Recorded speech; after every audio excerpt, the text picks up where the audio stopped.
Hey beautiful, welcome to my self care routine. तो ये routine कुछ ज़्यादा ही खास होने वाला है क्योंकि school going girl and college going girl और हाउसवाइफ जो भी लेडीज़ हैं टीन एज की या अडल्टिंग एज की, वो सभी के सभी इस रूटीन को अच्छी तरह से फॉलो कर सकते हैं। और ये रूटीन बिल्कुल बजट में होने वाला है। 100 रुपये के बजट में ही ये पूरा का पूरा रूटीन हो जाएगा। तो सबसे पहले हम बालों को अच्छी तरह से ऑयलिंग कर लेंगे, जिसके लिए मैंने दिया है आलमंड ऑयल, जिसमें विटामिन ई होती है और बालों को अच्छी तरह से नरिश कर देता है, जिससे हमारे बाल रूखे नहीं होंगे और हमारे स्प्लिट एंड की जो टेंशन होती है वो भी बिल्कुल कम हो जाएगी। तो ऑयल को हम अपने स्कैल्प पे अच्छे से मसाज कर लेंगे, जिससे हमारी रूट स्ट्रॉन्ग होंगी और साथ में बालों की लेंथ पे भी अच्छे से मसाज कर लेंगे। ऑयलिंग करने के बाद हम अपने बालों का अच्छे से बन बना लेंगे और जब तक ऑयल एब्जॉर्ब हो रहा है तब तक हम फेस पैक बनाएंगे। और ये फेस पैक बहुत ही बेनिफिशियल होता है।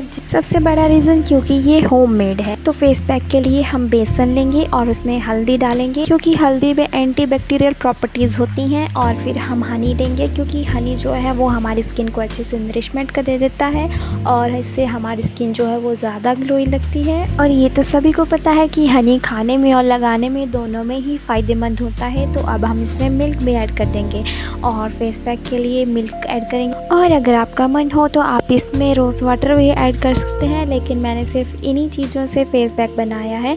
और उसके बाद उसको अच्छे से मिक्स कर लेंगे और मिक्स करने के बाद फेस पैक को ऐसे ही थोड़ी देर के लिए रख देंगे। और उसके बाद मैं अपने टीथ क्लीन कर लूँगी, क्योंकि टीथ क्लीन करना भी बहुत ज़्यादा इंपॉर्टेंट होता है। ये हमारा सेल्फ केयर रूटीन में एक बहुत ही अहम हिस्सा होता है। और उसके बाद मैं अपना फेस पैक जो है वो अप्लाई कर लूँगी अपने पूरे फेस पे अच्छे से। और इसको आप अपने नेक के एरिया में, अंडर आर्म में, एल्बो में भी लगा सकते हैं, जिससे आपकी जो वो स्किन होती है वो ब्राइट हो जाती है। फेस वॉश करने के बाद आप मेरी स्किन को देख सकते हो। और शैम्पू के लिए मैं हमेशा पाउचेस को प्रेफर करती हूँ, क्योंकि क्वालिटी तो सेम आती है पाउचेस में और बॉटल में भी, लेकिन क्वांटिटी पाउचेस में ज़्यादा होती है। इसलिए मैं हमेशा कंडीशनर और शैम्पू दोनों के पाउच लेती हूँ। तो यहाँ पे मैंने यूज़ किया है सनसिल्क का येलो शैम्पू, क्योंकि इसमें एग बाइट भी होता है इसलिए। और कंडीशनर के लिए मैं यूज़ कर रही हूँ डव कंडीशनर, जो कि बालों को अच्छी तरह से नरिश कर देता है, जिसे हमें सिर्फ अपने बालों की लेंथ पे ही लगाना है और इसे हम अपने स्कैल्प पे नहीं लगाएंगे, क्योंकि उससे हेयर फॉल बढ़ जाता है। इसीलिए सिर्फ इसे हम अपनी लेंथ पे लगाएंगे। और आज बॉडी वॉश के लिए मैं सोप ले रही हूँ एलोवेरा विद विटामिन ई, जिसमें नीम भी है, एलोवेरा भी है और विटामिन ई भी है। ऐसे तो मैं नहाने के लिए कोई भी बॉडी वॉश यूज़ कर लेती हूँ या फिर कोई भी सोप यूज़ कर लेती हूँ, डव का यूज़ कर लेती हूँ, लेकिन आज मैं ये नीम एलोवेरा वाला ही यूज़ कर रही हूँ। खुशबू तो बिल्कुल इस सोप की हमाम सोप के जैसी है, जैसे इसमें नीम के पत्तों की खुशबू होती है, एलोवेरा की होती है, वैसी ही है। और इसके नहाने के बाद मेरी बॉडी एकदम सॉफ्ट सी हो गई है। और मैं अपनी हेयर रिमूव करने के लिए वीनस का रेज़र यूज़ कर रही हूँ।